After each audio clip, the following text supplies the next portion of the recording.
Amin. Bapak Ibu Saudara yang dikasihi Tuhan, tempat ini maupun di rumah, kita kembali lagi dalam ibadah kita. Mari kita siapkan hati kita untuk datang kepada Tuhan. Kita mau bersyukur, kita mau menyembah Tuhan, kita mau meninggikan namanya melalui pujian dan penyembahan kita. Haleluya Tuhan. Terima kasih Tuhan. Haleluya. Sebab Tuhan Maha Besar. Dialah yang layak kita tinggikan. Dialah yang layak kita puji. Karena Dia adalah Raja di atas segala raja. Haleluya. Terima kasih.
terpujilah Allah yang hidup.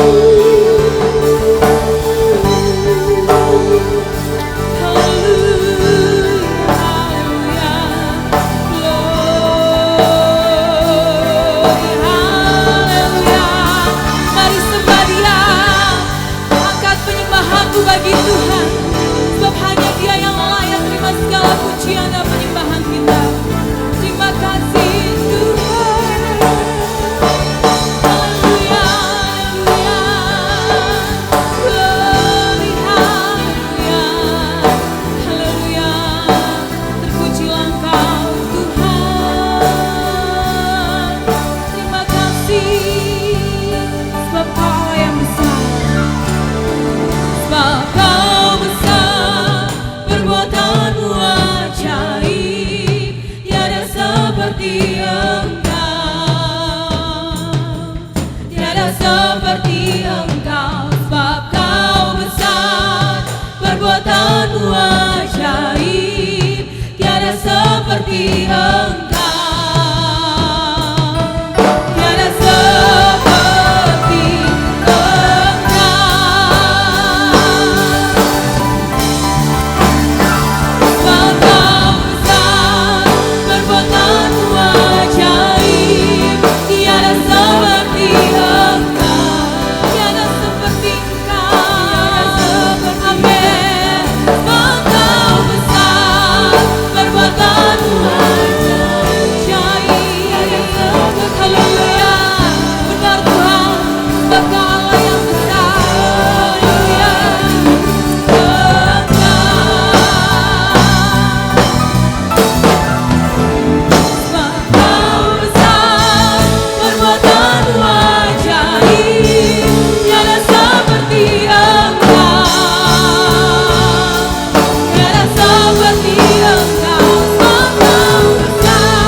Haleluya, haleluya. Kami mengucap syukur kepadamu ya Allah, Bapa yang bertata di kerajaan surga. Allah yang kuasa, Allah yang maha kudus, Allah yang kami sembah di dalam nama Tuhan kami Yesus. Sebab Kau Allah yang baik Tuhan. Engkau memberikan kesempatan pada saat ini untuk kami Tuhan. Untuk beribadah Bapa, untuk memuji dan memuliakan membesarkan nama-Mu Tuhan. Kami yakin dan percaya Bapa, kerinduan kami tidak akan sia-sia.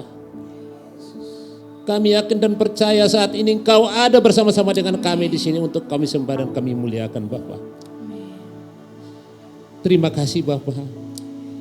Di dalam kondisi yang kurang menentu pada saat ini Tuhan, tapi Tuhan masih memberikan kami kesempatan untuk membesarkan dan mengagungkan nama Engkau Tuhan.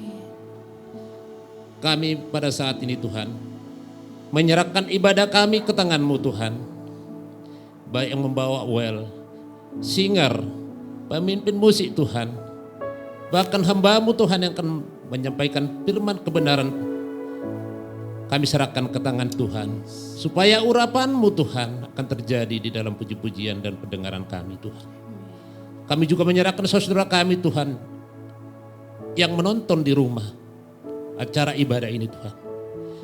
Kiranya Tuhan memberikan pemulihan, yang sakit Tuhan sembuhkan, Yang kekurangan Tuhan penuhi, cukupkan mereka Tuhan. Kami rindu Tuhan untuk beribadah bersama-sama dengan kami di tempat ini. Kami yakin dan percaya Tuhan akan memberikan jawaban yang terbaik untuk kami. Itulah harapan kami Bapak. Terima kasih Bapak di dalam surga. Terima kasih. Inilah ucapan dan permohonan syukur kami Tuhan. Kami naikkan di dalam nama Tuhan kami Yesus. Haleluya. Amin. Amin. Puji Tuhan. Sekali lagi shalom jemaat Tuhan. Shalom. Saya undang sama-sama untuk berdiri karena kita tidak bisa jabat tangan. Kasih senyum yang paling manis untuk samping kanan kirinya. Puji Tuhan. Kita akan memuji Tuhan sebab Tuhan Maha Besar.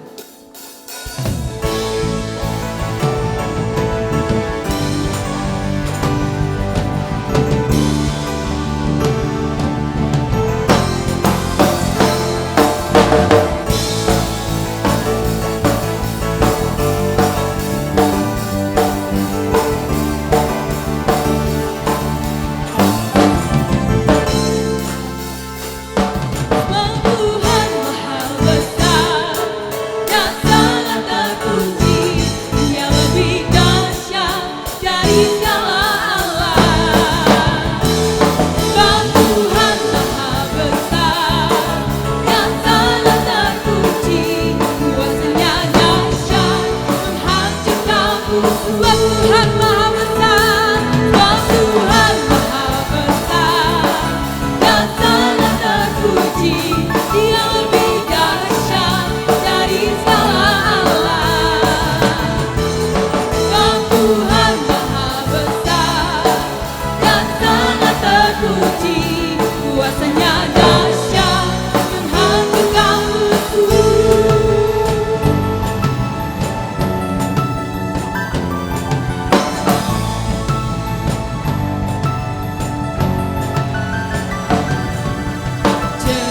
Ceritakanlah kemuliaannya di antara segala bangsa, dan kekuatannya yang sungguh ajaib di antara suku bangsa. Sebab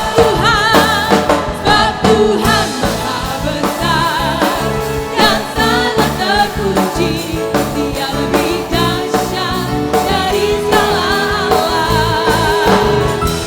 Sebab Tuhan Maha Besar dan sangat terpuji, kuasanya dahsyat menghancurkan musuh. Puji Tuhan, Allah kita adalah Allah yang besar. Dialah Allah satu-satunya dalam kehidupan kita. Amin. Ceritakanlah kemuliaannya di antara segala bangsa, dan kekuatannya yang sungguh ajaib di antara suku bangsa. Sebab Tuhan Maha Besar, sebab Tuhan Maha Besar dan sangat terpuji, Dia lebih dahsyat dari segala alam. Sebab Tuhan Maha Besar, Tuhan Amin, dan sangat terpuji, kuasanya dahsyat menghancurkan musuh. Kuasanya dahsyat, dahsyat, dahsyat menghancurkan musuh. Haleluya. Berikan kemuliaan bagi Tuhan kita Yesus Kristus. Masih yuk semangat untuk memuji Tuhan. Amin. Kita percaya bahwa Tuhan kita adalah Raja Maha Besar. Amin. Amin. Tuhan Raja Maha Besar.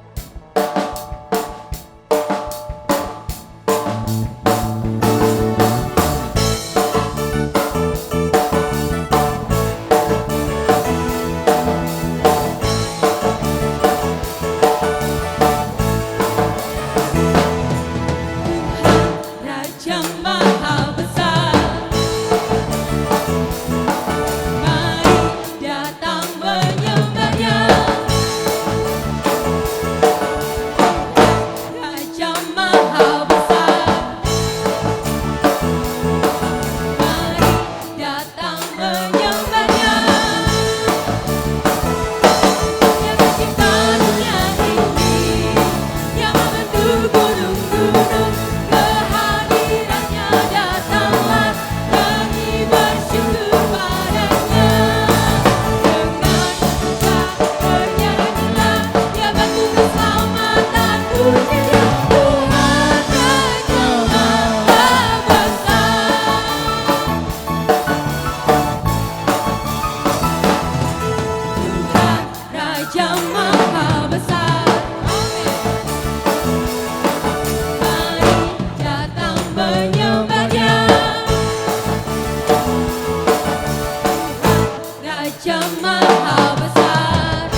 bersatu kembali Bapak Ibu Saudara yang dikasihi oleh Tuhan. Tiba saatnya kita akan mendengarkan kebenaran firman Tuhan yang disampaikan oleh hamba-Nya. Terima kasih Tuhan. Banyak yang Tuhan berbuat di dalam hidup kita. Oleh sebab itu kita patut bersyukur atas apapun yang terjadi. Karena Tuhan bertanggung jawab penuh atas kehidupan kita. Bersyukurlah dalam segala sesuatu. Bersyukurlah dalam segala keadaan hidupmu. Terima kasih Tuhan. Banyak yang kau perbuat di dalam hidupku. Rancangan indahmu terjadi di hidupku. Bapa yang mengerti segala yang ku perlu. Kasih-Mu sempurna nyata dalam hidupku. Ku bersyukur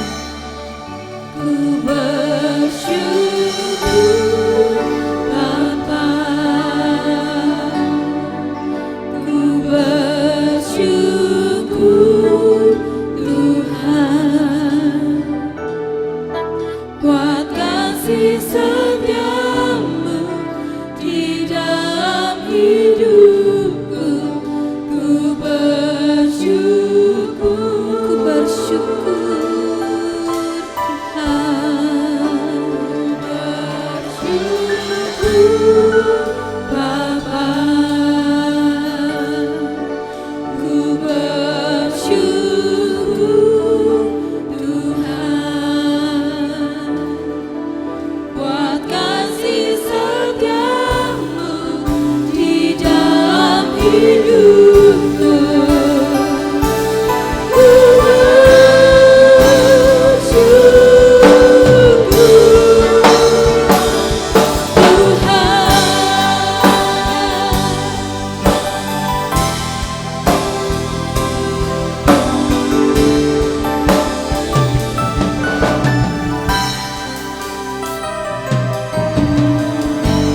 banyak yang kau perbuat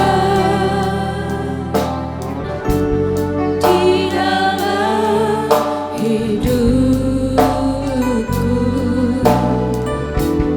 Rancangan indahmu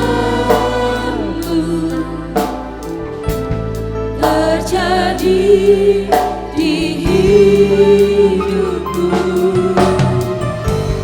Bapa yang mengerti segala yang ku perlu. Kasih-Mu sempurna nyata dalam hidupku.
hatiku takkan rentan, sebab ku tahu tanganmu yang penuh mampu.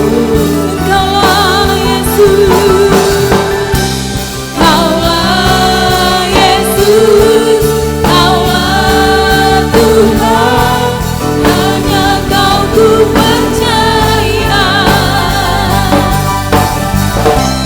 Kaulah Yesus, Kaulah Tuhan, harapan hidupku. Ku bersyukur Bapa, sungguh kami bersyukur Tuhan. Bersyukur Tuhan, buat kasih setiamu, buat kasih setiamu di dalam hidupku. Ku bersyukur,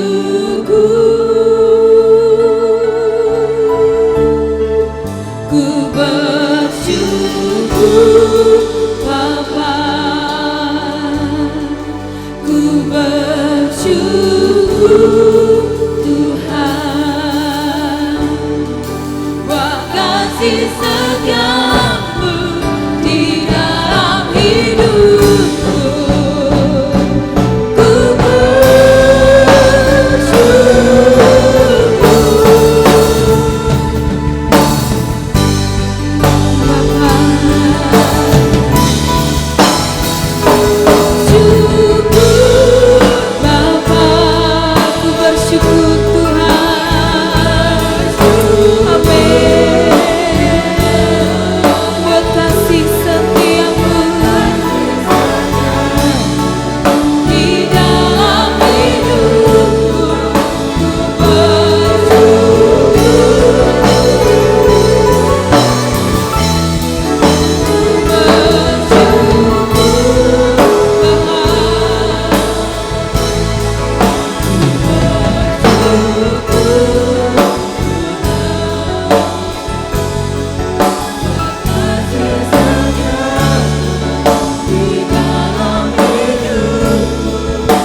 Mari kita akan persiapkan firman Tuhan. Saya minta Bapak Gideon akan berdoa untuk firman Tuhan yang akan kita dengar.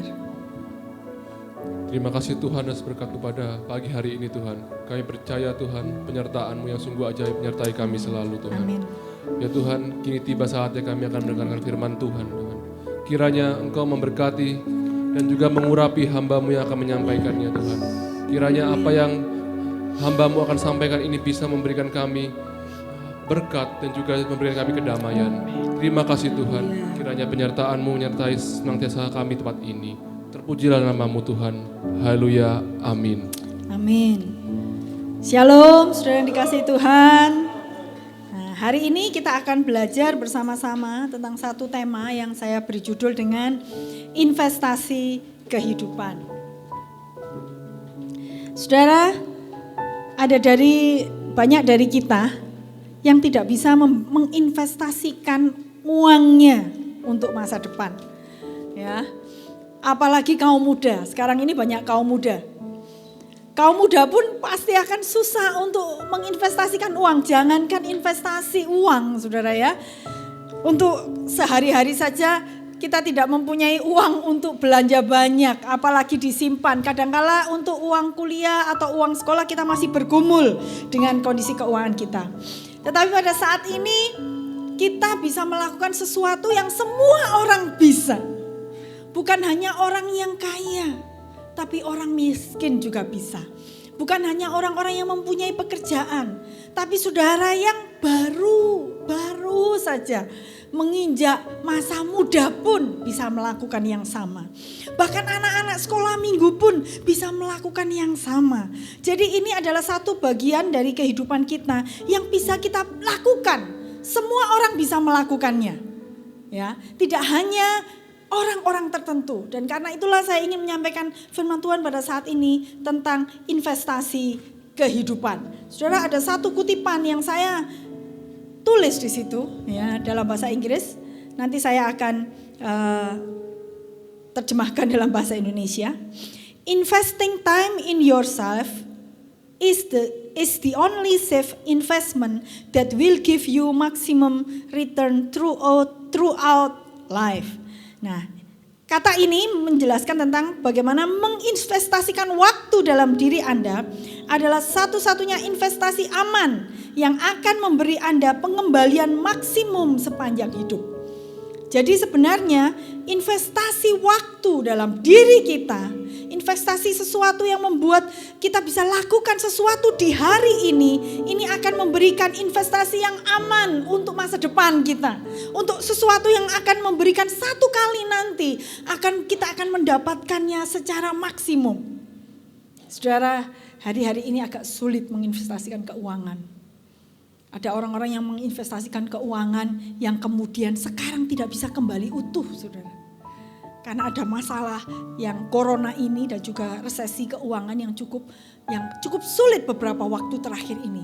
Sehingga beberapa orang-orang bahkan bank pun agak sulit mengendalikan keuangan. Kalau kita investasikan sesuatu kepada bank, kepada pihak keuangan atau kepada orang-orang tertentu yang ada di dunia, itu investasi yang sulit dipegang. Belum tentu kita mendapatkan sesuatu yang maksimum. Tetapi apabila kita menginvestasikan waktu kita, maka kita bisa mendapatkan penghasilan yang maksimum di kemudian harinya. Nah, karena itulah mulailah memikirkan investasi kehidupan. Apa yang kita kerjakan hari ini mempengaruhi dampak yang besar di masa depan. Kaum muda, sekarang lebih banyak kaum muda yang datang. Saya harap saudara mulai memikirkan sesuatu dalam hidup saudara hari ini. Yang kemudian hari saudara akan mengambil bunganya yang lebih besar. Yang bisa menghidupi hidup saudara. Kita harus bijak dalam memilih aktivitas.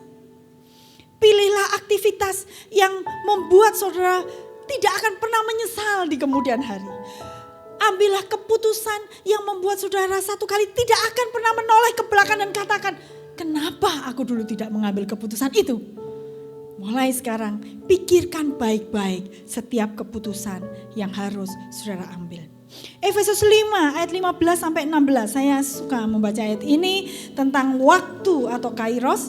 Mari kita akan baca bersama-sama Efesus pasal 5 ayat 15 sampai 16.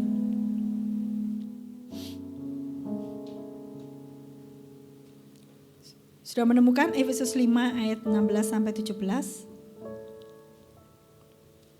Efesus 5 ayat 16 dan 17, ayat 15 dan 16, 15 dan 16 saudara maaf. Saya akan membacakannya untuk saudara. Karena itu perhatikanlah dengan saksama bagaimana kamu hidup. Janganlah seperti orang bebal, tetapi seperti orang arif. Dan pergunakanlah waktu yang ada, karena hari-hari ini adalah jahat. Karena itu perhatikanlah dengan seksama bagaimana kamu hidup. Mari saat ini kita akan mengevaluasi kehidupan kita dan memperhatikan kehidupan kita dengan seksama. Ada satu mitologi Yunani yang menceritakan tentang dewa waktu atau kairos. Kalau dilihat di dalam ayat ini, dan pergunakanlah waktu. Kata waktu di sini menggunakan kata kairos. Dan kata kairos ini menunjuk kepada dalam mitologi Yunani, ini menunjuk kepada satu dewa, digambarkan dengan satu dewa yang namanya dewa kairos atau dewa waktu atau dewa kesempatan. Nah, dewa kairos ini ditemukan, ya, ada satu pahatannya yang digambarkan oleh filsuf pada waktu itu. Dia menggambarkannya dengan gambar seorang, ya, seperti seorang yang mempunyai sepasang sayap di belakang dan mempunyai sepasang sayap masing-masing di kakinya, di bawah kakinya. Jadi dia punya 3 pasang sayap. Nah, kemudian dewa ini yang menarik adalah dia memiliki rambut hanya di bagian depan di belakangnya botak. Dan dia punya rambut di bagian bahu. Dia ditunjukkan dalam gambar itu, dalam pahatan ukiran itu, dia membawa neraca, timbangan. Nah, kemudian ada satu wawancara yang ini kan orang filsuf tuh suka membuat gambaran-gambaran. Jadi dia mengimajinasikan ada seorang manusia yang datang, yang bertemu dengan Kairos, dewa Kairos ini. Dan waktu dia bertemu dengan Kairos, sang dewa kesempatan, manusia ini menanyakan kepada dewa ini, siapakah engkau? Dan Kairos menjawab, akulah Kairos, kesempatan. Aku mendatangi setiap dari kaummu, akan tetapi banyak dari kaummu yang membiarkanku lewat begitu saja. Kemudian manusia bertanya lagi, mengapa begitu banyak sayap di tubuhmu? Dan dia mengatakan, aku melesat dengan cepat. Barang siapa yang lengah akan kehadiranku, maka dia akan luput menangkapku. Padahal aku hanya datang sekali saja dalam hidupnya. Kemudian manusia bertanya lagi, apa arti neraca yang kau bawa itu? Dan Kairos menjawab, neraca ini merupakan simbolisasi pertimbangan yang akurat serta ketajaman dalam mengambil keputusan dan bertindak. Sekarang aku datang menghampirimu. Tangkaplah aku, atau kau tak akan pernah bertemu denganku lagi seumur hidupmu. Bagus sekali ya. Ini benar-benar menggambarkan, dewa ini menggambarkan. Makanya kenapa dia baru, kalau sudah lihat dari percakapan yang dilakukan ini, baru kita akan mengetahui mengapa dia tidak punya rambut di belakang. Karena orang tidak bisa menangkap dia dari belakang. Kalau dia sudah lewat, maka itu akan lewat dan dia tidak bisa ditangkap. Karena itu saudara harus menangkap dari depan. Ketika dia datang menemui dengan saudara, kesempatan itu ada di depan saudara. Saudara harus tangkap. Kalau tidak, begitu dia lewat, saudara akan kehilangan Kairos itu atau kesempatan itu. Nah saudara, berbicara tentang investasi kehidupan. Setiap bagian dalam kehidupan kita, setiap waktu dalam hidup kita adalah kesempatan. Kalau kita tidak menginvestasikan sesuatu di masa kini, di setiap kesempatan, di setiap aktivitas yang kita lakukan, maka kita akan kehilangan. Ingatlah seperti dalam cerita dongeng ini dongeng kan. Kairos selalu membawa neraca. Ini adalah pertimbangan. Saudara harus memilih, saudara harus memberi pertimbangan, saudara harus selalu memutar otak. Jangan asal lewat saudara. Jangan asal menjalani kehidupan, asal mengalir. Itu adalah zaman kuno. Bukan zaman sekarang. Sekarang saudara mempunyai kesempatan lebih banyak. Teknologi semakin banyak. Dulu orang punya HP hanya 1-2. Punya telepon hanya 1-2. Punya televisi mungkin juga tidak banyak. Tetapi sekarang saudara punya HP. Walaupun HP-nya enggak canggih amat, jadul. Saudara punya kesempatan belajar yang dulu tidak semua orang punya. Saya selalu berpikir positif untuk setiap kaum muda yang ada di tempat ini. Saya selalu memandang ke depan untuk setiap anak sekolah minggu di tempat ini. Saya tidak pernah memandang mereka sebagai orang miskin. Saya tidak pernah memandang mereka sebagai anak-anak atau kaum muda yang terbelakang. Selalu saya memandang bahwa di dalam diri mereka ada satu potensi yang satu kali akan menjadi seperti pendirinya Alibaba. Dia adalah anak kecil yang miskin pada waktu dia masih kecil, masih muda. Kemudian dia membuka satu all shop ya, online shop Alibaba. Dan sekarang dia telah mendapatkan uang tanpa dia harus bekerja. Mengapa harus memandang diri saudara saat ini dengan rasa tidak ada harapan di masa depan? Semua orang punya kesempatan yang sama. Semua orang akan didatangi oleh Dewa Kairos gitu ya. Semua orang akan punya kesempatan yang sama. Nah, mari kita akan pertimbangkan hal-hal apa yang harus saudara pilih. Yang pertama, kita harus memulai dengan memilih aktivitas yang punya nilai kekal daripada temporal atau sementara. Matius 6 ayat 19 sampai dengan 20. Matius 6 ayat 19 sampai 20. Saya akan bacakannya untuk saudara. Matius 6 ayat 19 sampai 20. Janganlah kamu mengumpulkan harta di bumi. Di bumi ngengat dan karat merusakkannya dan pencuri membongkar serta mencurinya. Tetapi kumpulkanlah bagimu harta di surga. Di surga ngengat dan karat tidak merusakkannya dan pencuri tidak membongkar serta mencurinya. Apa yang dimaksudkan oleh Tuhan dengan hal ini? Apakah Tuhan Yesus sudah mengatakan pada saudara bahwa saudara harus investasi uang? Sebenarnya tidak itu. Bukan hanya itu hanya sebagian kecil. Tapi seluruh ayat ini memberitahukan kepada kita bahwa pilihlah, kalau saudara memiliki kesempatan memilih, pilihlah aktivitas yang bernilai kekal daripada yang sementara atau temporal. Selalu punya dalam pikiran saudara, kalau saudara melakukan kegiatan, apakah kegiatan saya ini jangka panjang, bahkan sampai kepada kekekalan, ataukah yang saya lakukan ini hanya sementara?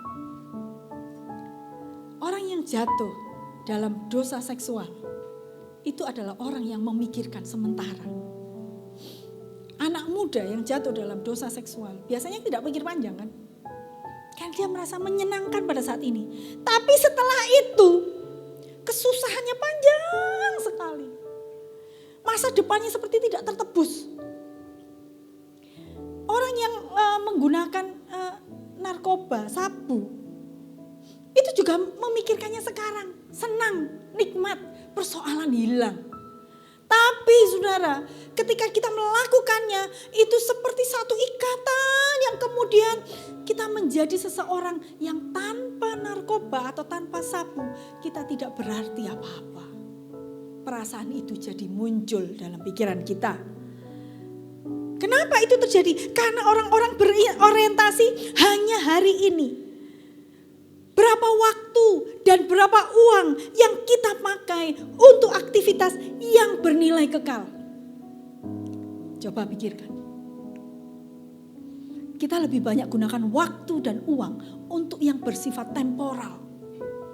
Yang seumur jagung. Yang hanya untuk beberapa hari. Bahkan kadang-kala untuk 1 hari. Contohnya makanan. Orang lebih rela membeli bakso atau 1 gelas minuman kopi di kafe Starbucks yang besoknya sudah kita buang. Paling lama 2 hari. Paling lama ya kalau toh itu bisa membuat kita akhirnya tumbuh sel-sel baru. Itu pun ada jangka waktunya karena 1 kali sel-sel itu juga akan tua. Orang-orang lebih mau menilai itu, membayar itu dengan mahal. Tapi ketika kebaktian, bayar ongkos, Gojek, kok larang yo? 15.000 loh. Dari sana ke sini. Tapi kalau kita beli bakso 15.000 tidak terasa mahal. Murah ya? Kok murah ya baksonya cuma 15.000? Saudara, kadang-kala kita menilai, mempunyai nilai-nilai dalam hidup kita terbalik. Sesuatu yang temporal kita hargai tinggi. Tetapi sesuatu yang kekal kita hargai rendah. Ada banyak orang tua rela menjual sapinya. Ini istilah yang muncul. Rela menjual sapinya ketika anaknya sekolah di Universitas Brawijaya. Wah, kamu keterima perguruan tinggi. Jurusan apa? Jurusan ekonomi. Waduh, prospek ini. Jual sapi karena enggak bisa bayar uang mukanya. Tapi saat anaknya datang, "Ma, aku mau sekolah Alkitab aja. Aku rasanya terpanggil menjadi seorang hamba Tuhan." Waduh, mama gak punya uang, gak ada uang ini, papa gak ada uang. Sudah cari sponsor saja. Atau minta tolong di gereja untuk mensponsori. Kenapa kita tidak berani melakukan sesuatu? Atau orang tua, makanya saya Sudah dari beberapa waktu yang lalu saya selalu mendorong orang tua. Jangan merasa saudara rugi membayari anak kalau anak itu ikut training secara rohani atau istilahnya ikut pesantren rohani. Ikut EKC, ETC, ikut seminar rohani yang harus bayar. Enggak apa-apa. Kenapa? Karena itu investasi kekal. Begitu seseorang bertumbuh secara karakternya, hidupnya menjadi orang yang memuliakan nama Allah, takut akan Tuhan. Nanti orang tua meninggal dunia, selesai, the end. Tapi investasi saudara tinggal di dalam anak-anak saudara. Dan anak-anak saudara yang rohani itu, kemudian dia juga melakukan yang sama. Dia menginvestasikan investasi yang kekal. Dia mendorong anak-anaknya melakukan sesuatu yang secara rohani, mengembangkan dirinya. Anak saudara meninggal, tapi cucu saudara melanjutkan. Nah, itu yang namanya kekal. Hal-hal yang bersifat kekal itu biasanya berkaitan dengan pembentukan karakter, sikap, kehidupan rohani kita. Itu harus menjadi prioritas dalam hidup kita. Itu harus aktivitas-aktivitas itu harus menjadi sesuatu yang saudara katakan aku rela bayar harganya. Karena itu nilainya panjang. Dan saudara akan mendapatkan pengembalian maksimum. Minggu lalu Bapak Andi juga menceritakan tentang memberi. Nah, ini adalah salah satu bagian. Kalau saudara mau menginvestasikan investasi yang kekal, jangan boroskan uang saudara untuk sesuatu yang habis pakai. Menggunakan uang ini untuk sesuatu yang membuat saudara menyenangkan diri saudara, boleh. Tetapi saudara harus menghitung nilai mana yang saya lebih mempunyai harga bernilai kekal. Kalau saudara punya uang, saudara membiayai uang sekolah seseorang anak yang tidak mampu membayar sekolahnya. Dan satu kali ternyata anak itu akan menjadi presiden direktur di satu perusahaan. Investasi sudah tidak pernah rugi. Karena satu kali anak itu akan menginvestasikan uangnya kepada orang lain. Di mahasiswa saat itu ada yang namanya beasiswa kerja. Jadi ada mahasiswa yang tidak bisa membiayai uang kuliah. Dan itu dia disponsori oleh orang lain, entahkah pribadi atau dari gereja yang mau membantu sponsor biaya kuliah. Nah, mahasiswa BSK ini kemudian bekerja untuk sekolah, tapi dia mendapatkan uang sekolah. Saudara, setelah mahasiswa BSK ini lulus, dia menjadi gembala yang berhasil. Saudara tahu, dia kemudian satu kali dia telepon dan mengatakan pada sekolah, saya dulu beasiswa kerja, saya dulu mencari kuliah itu susah. Sekarang saya mau sponsori mahasiswa yang tidak punya uang untuk kuliah. Saya beri dia bantuan, uang saku, uang buku dan uang kuliahnya. Itu adalah orang-orang yang kekal. Nanti orang yang disponsori akan mensponsori orang lain. Mari saudara, kita gunakan, kita investasikan uang. Kalau saya katakan tadi, kalau saudara investasikan ke bank, belum tentu banknya nggak bangkrut. Tapi begitu saudara investasikan kepada orang itu tidak akan mati. Karena orang itu akan menginvestasikan kepada orang lain. Melayani adalah satu bagian dari aktivitas kita yang kita lakukan untuk menginvestasikan waktu kita. Ketika kita melayani orang lain, kita melayani orang-orang yang memerlukan jiwa-jiwa yang perlu kepada kita, yang perlu pelayanan kita. Ketika kita melayani anak-anak sekolah minggu, kaum muda. Ya, ketika kalau saudara melayani anak-anak sekolah minggu yang kelihatannya aduh biasa. Tapi ingatlah saudara, ternyata ketika kita melayani orang yang istilahnya tidak menghasilkan uang, itu nilainya lebih kekal daripada kadang-kala kita bekerja sampai semalam-malaman. Untuk apa? Makan. Untuk apa? Untuk bisa membeli baju. Karena itulah saya menyarankan pada saudara, mulai saudara muda, jangan pernah berpikir, tunggu nanti kalau saya bekerja, saya punya uang, saya punya waktu, baru saya melayani. Terlambat saudara. Ingat, ceritanya dewa kesempatan. Saudara tidak bisa menangkap belakangnya, saudara harus menangkap di depannya. Yang selanjutnya, pilihlah aktivitas yang membangun daripada yang meruntuhkan. Yang berikutnya.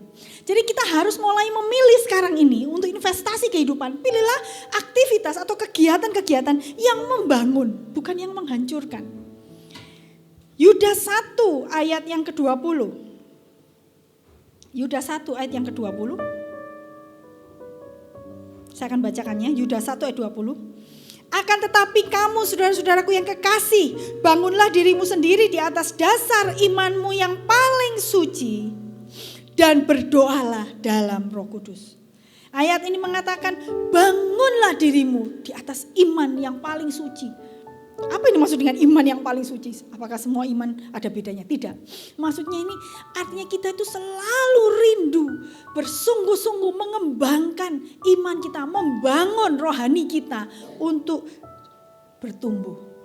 Ada lagi satu ayat lagi yang saya ingin tunjukkan kepada saudara.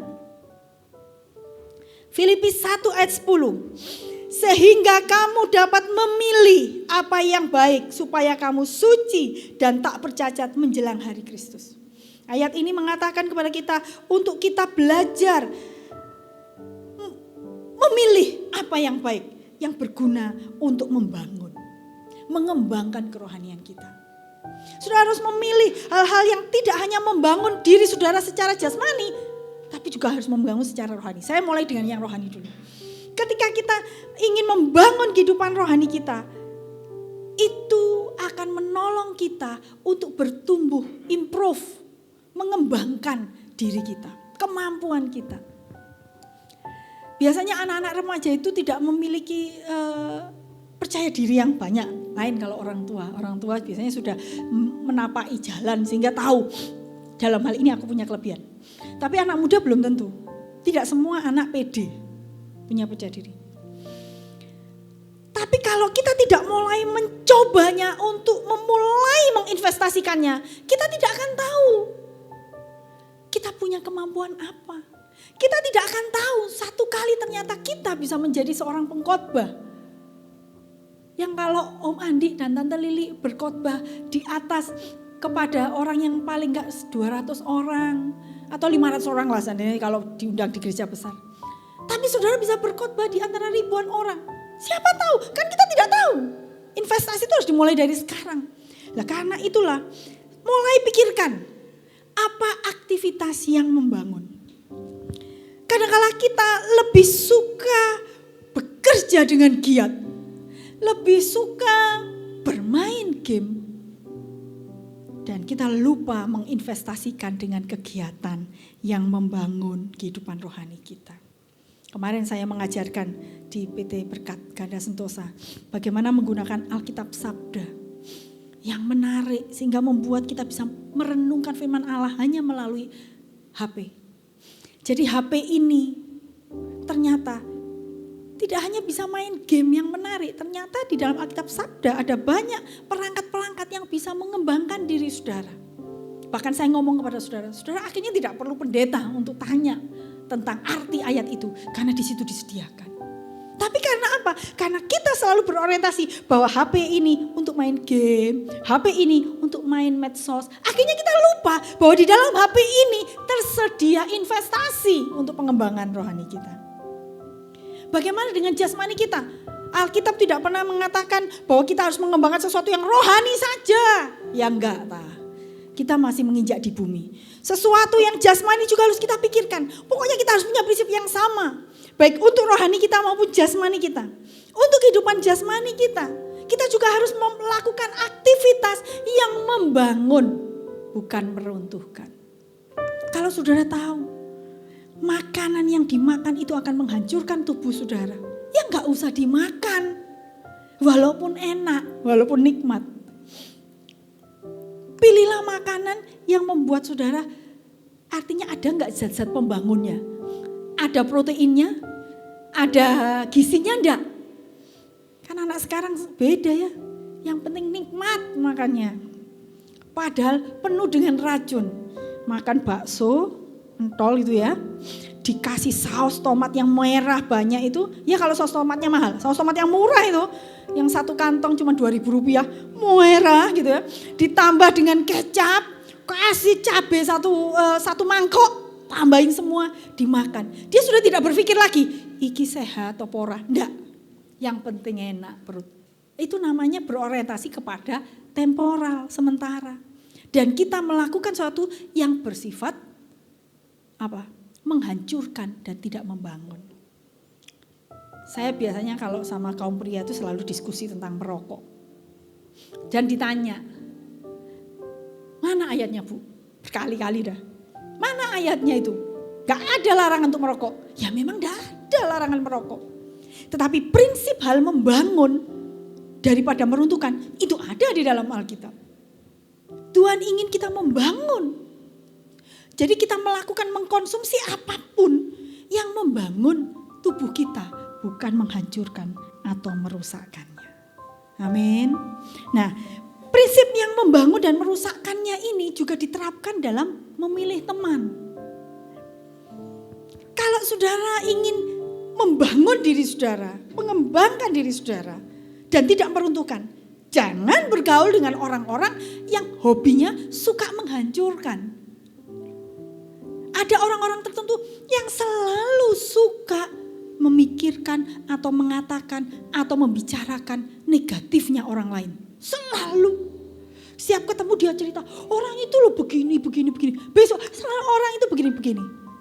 Ketika saudara bertemu dengan orang itu dan bergaul dengan orang itu, sedikit banyak kita akan terpengaruh. Pikiran kita akan menjadi negatif. Pilihlah teman, pilihlah sahabat yang bisa membangun saudara. Setiap ketemu dengan saudara dia selalu katakan semangat. Ketika saudara katakan aku capek sama guruku ini, aku capek sama bosku ini.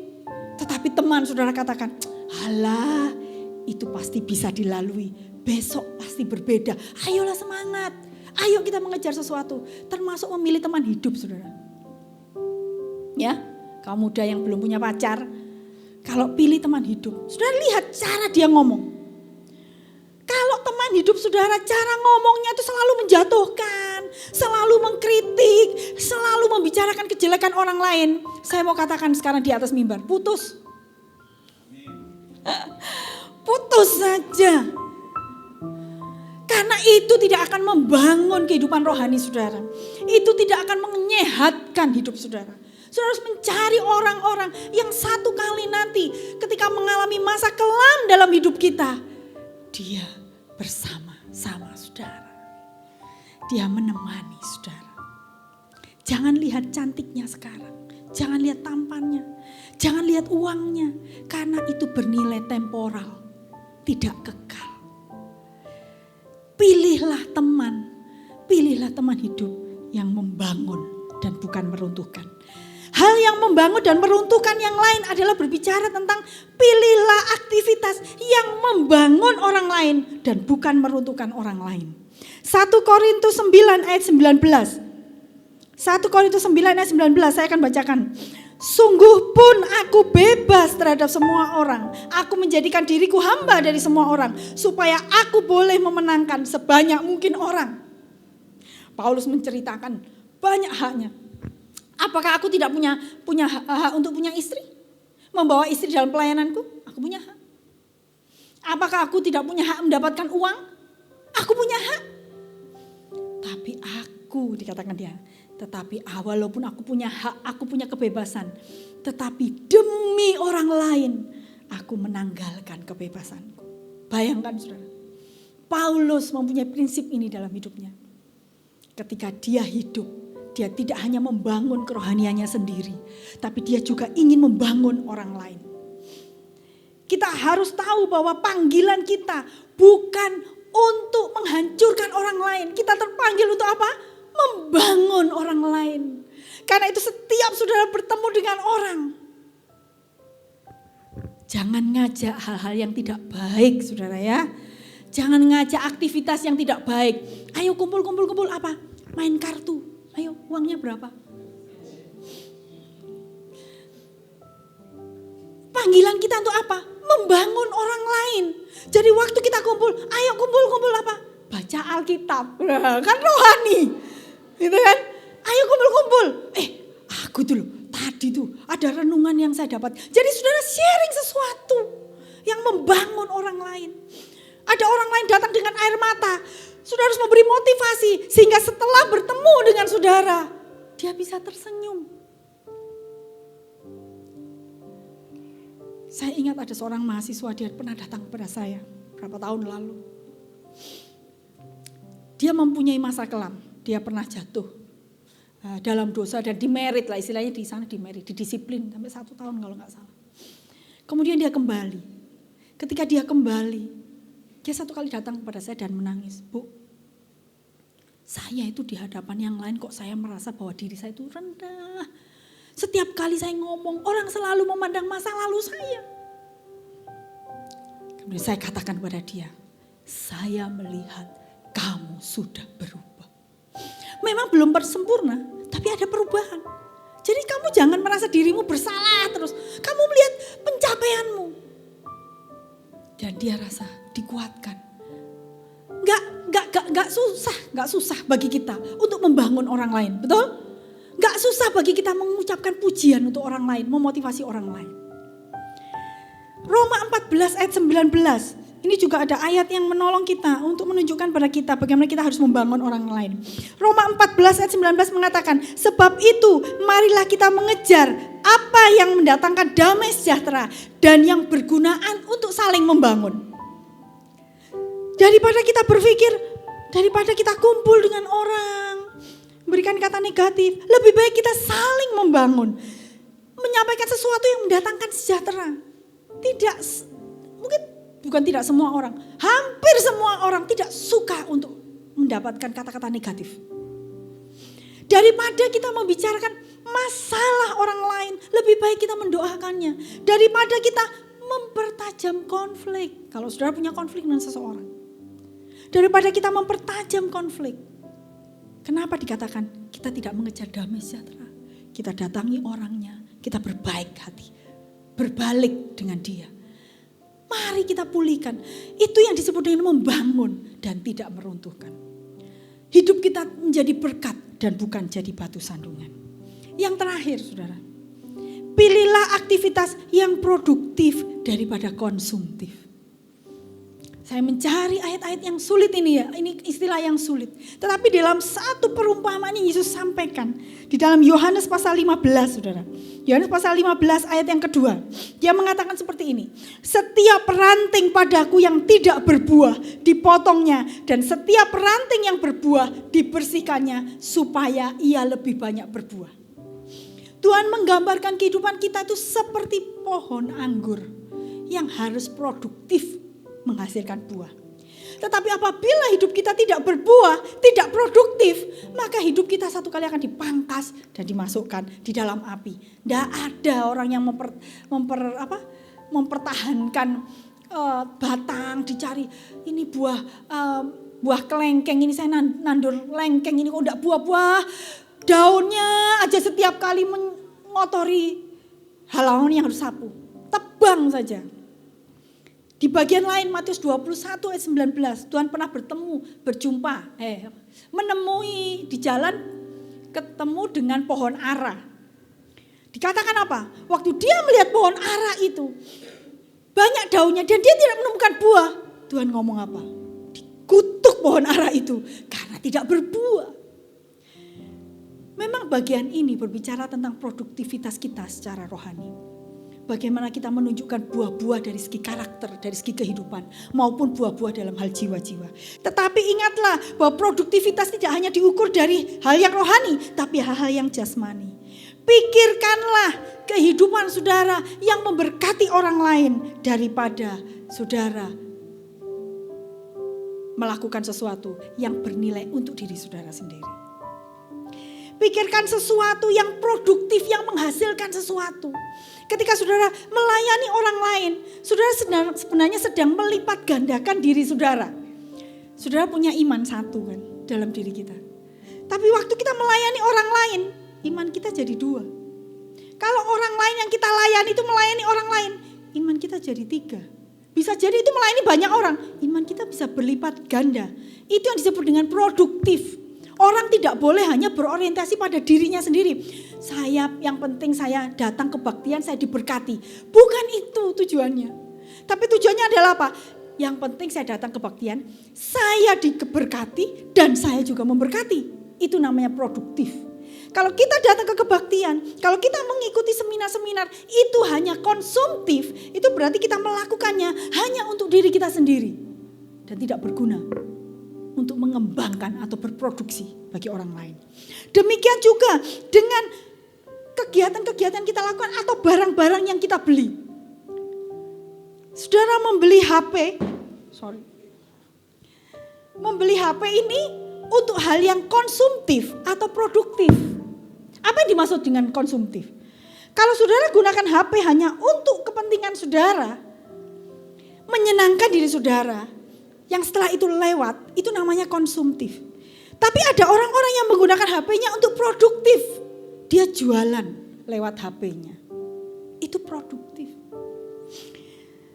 Seseorang yang berusaha belajar, kalau saudara belajar sekolah, kalau saudara bersifat konsumtif, maka saudara hanya mencari pengetahuan untuk diri saudara sendiri.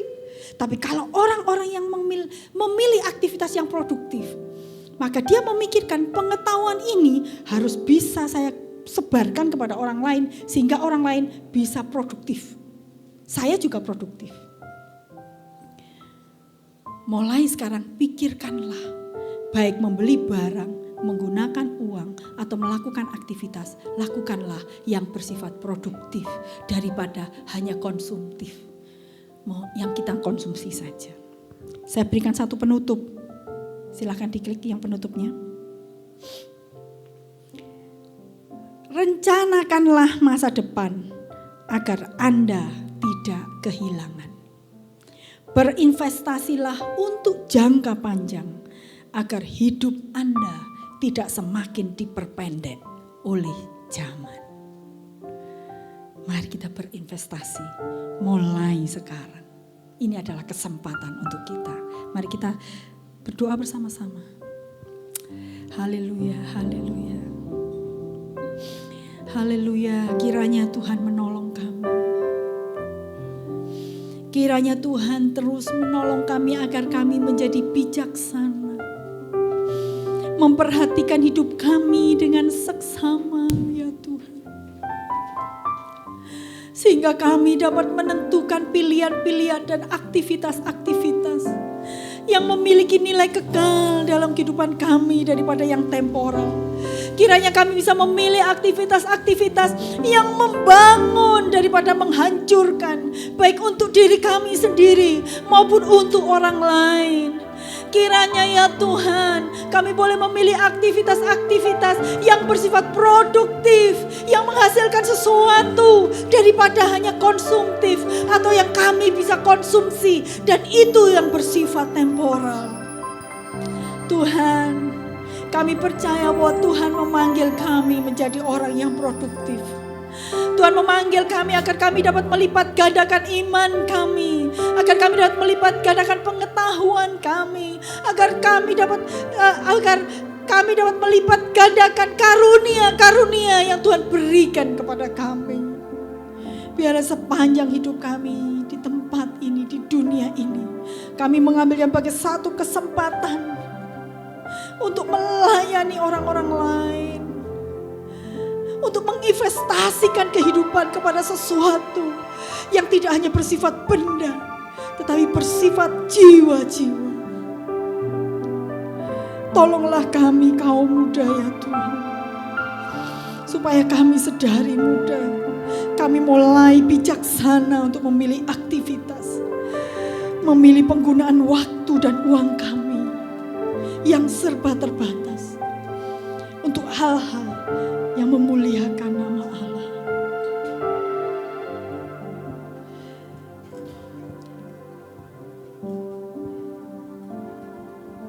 Hidupku menggenapi firman-Mu, tanda mujizat sertai tiap langkahku.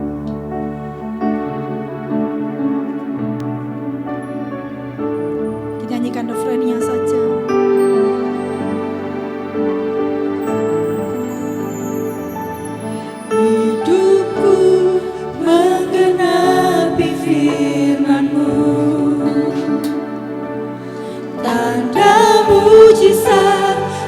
sertai tiap langkahku. Kau bersamaku di dalamku, jadi bukti kebesaran-Mu. Hidupku ada di dalam tangan-Mu. Hidupku menggenap. Saya serahkan kepada Bapak Gembala Sidang yang akan berdoa buat kita semua. Tanda mujizat sertai tiap langkahku. Kau bersamaku di dalamku, jadi bukti kebesaran-Mu. Jadi bukti kebesaran. Jadi bukti kebesaran-Mu. Sekali lagi katakan, Jadi bukti saranmu. Kami bersyukur pada saat ini ya Tuhan. Kiranya kami belajar untuk kami memikirkan, menginvestasikan hidup kami untuk kekekalan. Karena hidup kami di dalam dunia ini hanya sementara, seperti rumput yang segera layu. Tetapi selagi kami memiliki banyak kesempatan, kami menangkap kesempatan itu. Kalaupun kami tidak mendapatkan kesempatan itu, biarlah kami punya keridhaan untuk menciptakan kesempatan itu, untuk menginvestasikan hidup kami, waktu kami, apa yang ada di dalam hidup kami, bagi kemuliaan nama Tuhan, juga bagi orang lain ya Tuhan. Kiranya Engkau akan memberkati hamba-Mu yang sudah menyampaikan kebenaran firman Tuhan, dan berkati kami semua yang sudah mendengarkannya.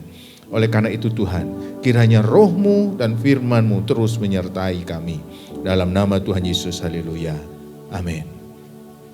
Puji Tuhan, terima kasih buat buat firman Tuhan yang disampaikan. Kiranya kita diberkati. Mari kita akan mempersiapkan untuk kita mau memberikan yang terbaik, yaitu persembahan. Dan bagi Bapak Ibu Saudara yang ada di rumah yang mau memberikan persembahan atau persepuluhan, nanti bisa di transfer atau dikirim lewat rekening yang ada di bawah ini. Ya, itu nanti saya minta yang bertugas untuk maju ke depan dan berdoa buat kebenaran, buat persembahan. Dan nanti kita nyanyikan ujian Aku Diberkati. Mari kita berdoa. Bapa kami yang di surga, kami ucap syukur buat segala berkat-Mu Tuhan, selama seminggu ini Tuhan, berkat kesehatan, berkat damai sejahtera ya Tuhan. Tuhan Yesus, bentar lagi kami memberikan terbaik Tuhan buat Engkau. Kau kuduskan dan berkati Tuhan setiap persembahan kami ya Bapa. Berkati tangan-tangan Tuhan yang memberikan, yang belum memberikan, Engkau berkati dengan sukacita ya Bapa. Terima kasih Tuhan Yesus, kami siap Tuhan memberi yang terbaik buat Engkau. Amin. Aku sepanjang hidupku diberkati. Bila bangun pagi hari, sang berganti malam berpuji. Berkati, berkati, sepanjang hidupku diberkati. Bila bangun pagi hari, sang berganti malam berpuji. Berkati,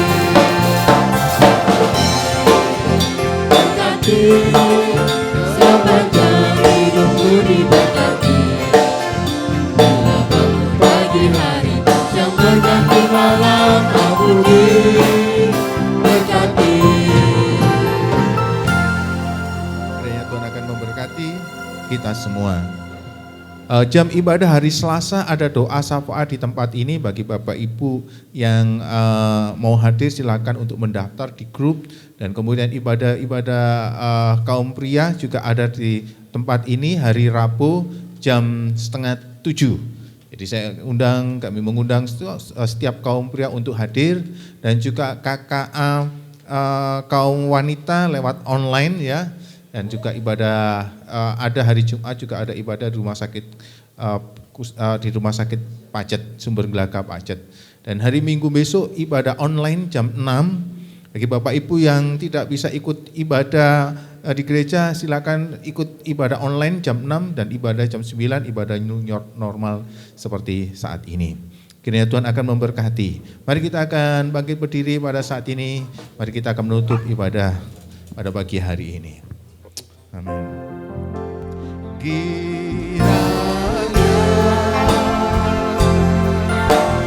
Memberkati aku berlimpah-limpah dan memperluas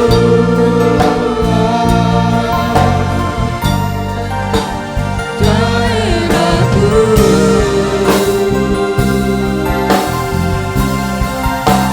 Dan kiranya tanganmu menyertai aku dan melindungi aku daripada malapetaka, sehingga kesakitan tidak menimpa aku.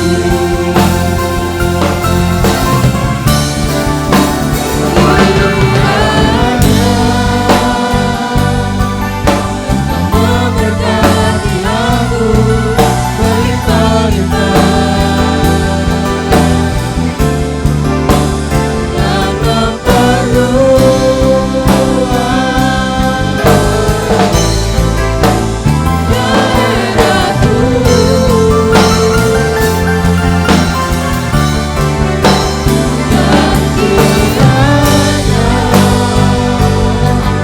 Dan kiranya tanganmu menyertai aku dan melindungi aku daripada malapetaka, sehingga kesakitan tidak menimpa aku.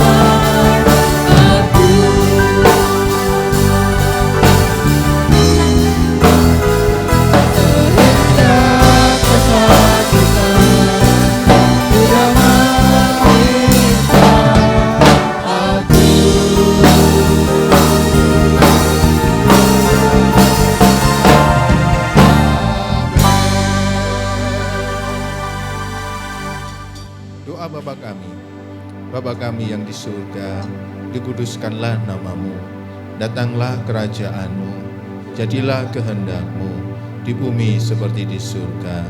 Berikanlah kami pada hari ini makanan kami yang secukupnya, dan ampunilah kami akan kesalahan kami, seperti kami juga mengampuni orang yang bersalah kepada kami.